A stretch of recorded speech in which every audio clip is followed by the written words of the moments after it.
We start in Washington, where a federal appeals court has struck down key Trump-era tariffs on Chinese goods. The court ruled the administration overstepped, expanding tariffs without proper justification.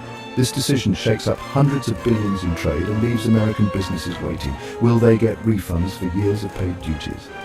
Trump has blasted the ruling, vowing to appeal to the Supreme Court, setting up a major legal showdown. The outcome could redefine presidential power over trade and reshape US-China relations. We'll keep you updated as this story develops. In Ukraine, the war has escalated again. Russian strikes hit residential areas and critical infrastructure, causing casualties and blackouts. Ukraine is retaliating with drone attacks deep inside Russia, targeting oil refineries and disrupting fuel supplies. Satellite images confirm major damage, and Russia admits production setbacks.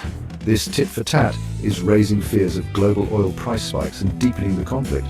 For civilians, it's another night of terror with no end in sight. The world watches, anxious about what comes next. In Yemen, the Houthi rebels have confirmed their Prime Minister was killed in an Israeli airstrike. The Houthis vow severe retaliation, calling the attack an assassination. This is one of the highest profile killings in the conflict, likely to escalate violence in the Red Sea and beyond. The strike complicates fragile peace efforts and risks drawing the region into deeper conflict. Analysts warn the Houthis may intensify attacks, further destabilizing the area. The world braces for their promised response. In the US, Chicago's mayor has signed an executive order blocking city cooperation with federal agents unless approved locally. This move responds to threats of federal intervention in Democrat-led cities.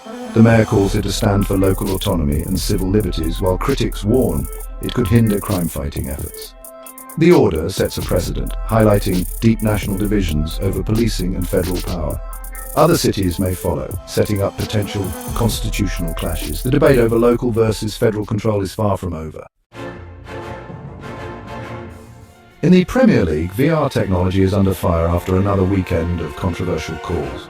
Disallowed goals, disputed penalties, and lengthy reviews have left players and fans frustrated. Critics say VR is draining the passion from football, making the game sterile and disjointed. Supporters argue it ensures fairness, but the backlash is growing.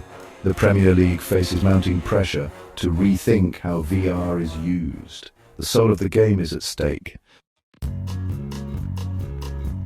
In tennis, Yelena Ostapenko apologized after a hot mic insult toward Taylor Townsend went viral. Ostapenko expressed regret, and Townsend responded with grace, refusing to escalate. The incident has reignited debate about sportsmanship and respect under pressure. Athletes are reminded their words and actions are always in the spotlight. The tennis world is calling for greater emotional control on and off the court.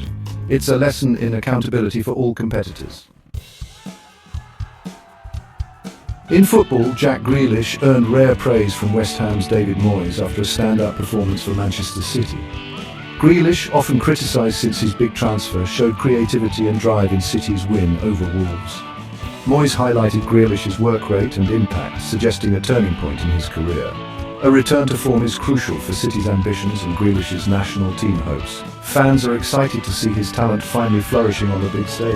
Grealish's resurgence could be key for club and country. That's your rapid-fire roundup. 7 stories, 1 world, all in minutes. We covered legal battles, war, political standoffs, and sports drama. Stay informed by liking, subscribing, and hitting the notification bell. Your support helps us keep bringing you the news that matters. Share your thoughts in the comments. Which story stood out to you? I'm Priyansh Rawat. Thanks for watching.